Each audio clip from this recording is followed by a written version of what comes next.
दुर्योधन अपने अंतिम समय में भगवान श्री कृष्ण को देखकर दुर्योधन ने क्यों उठाई अपनी 3 उंगलियां? दुर्योधन क्या कहना चाहता था? क्या था 3 उंगलियों का रहस्य? आखिर दुर्योधन इन 3 उंगलियों को उठाकर किन 3 योद्धाओं की ओर इशारा कर रहा था?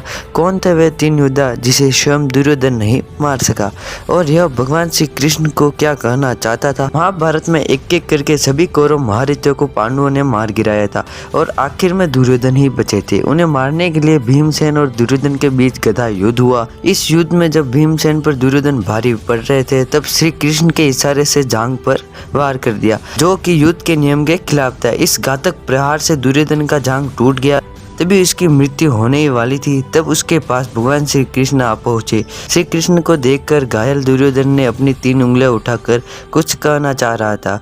तभी श्री कृष्ण ने दुर्योधन के पास जाकर पूछा, तुम क्या कहना चाहते हो दुर्योधन?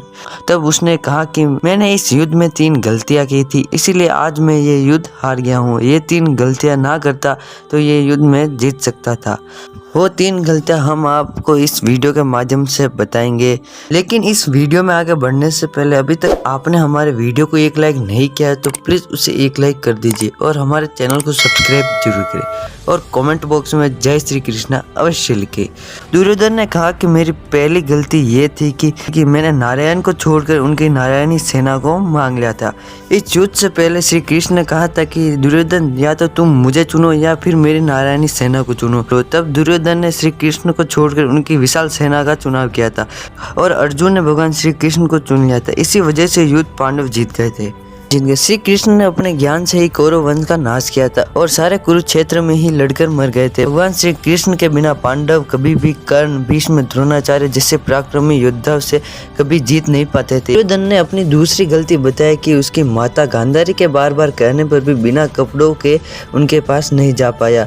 गांधारी ने भगवान शिव जी की तपस्या करके उनसे एक वरदान पाया था कि जिस किसी व्यक्ति को नेत्रों की पट्टी खोलकर नगण्य अवस्था में देख लेगी उसका शरीर वज्र जैसा हो जाएगा।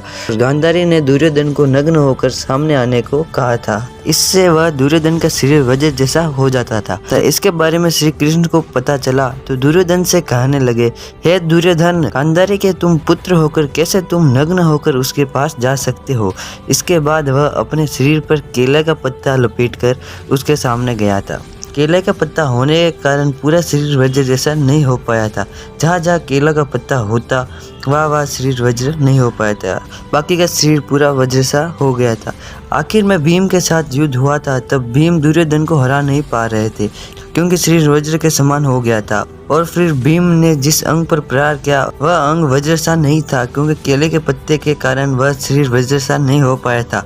और भीमसेन ने उसकी जांघ पर वार किया और दुर्योधन की जांघ टूट गई थी। अगर दुर्योधन उसकी माता की बात मानकर उसके सामने निवस्त्र होकर जाता तो आज उसका पूरा शरीर वज्र से समान हो पाता था। तब दुर्योधन को मारना असंभव हो जाता था। इसके बाद दुर्योधन ने अपनी तीसरी और आखिरी गलती के बारे में बताया कि वह युद्ध में अंतिम में गया। यदि वह पहले ही जाता तो वह कुछ बातें समझ पाता और अपने भाई और मित्रों की जान बच जाती थी। यह बात श्री कृष्ण जी सुनकर कहते हैं कि तुम्हारा हार का एकमात्र कारण तुम्हारा अधर्म था, इसीलिए तुम हार गए थे। तुमने पांडवों के साथ बहुत अन्याय किया था। जब तुम छोटे थे तो तुमने भीम को जहर पिलाकर मारने की कोशिश भी की थी। इसी के बाद लक्षागृह में पांडवों को जलाकर मारना चाहा था। तुमने पांडवों को वनवास जाने पर विवश कर दिया था और तुमने भरी सभा में द्रौपदी का वस्त्र हनन करना चाहा। वनवास के बाद पांडव वापस आए तो उन्होंने सिर्फ 5 गांव मांगे थे। तुमने उन्हें 5 गांव देने से इनकार कर दिया था। तुम्हारे लालच के कारण ही यह युद्ध हुआ था।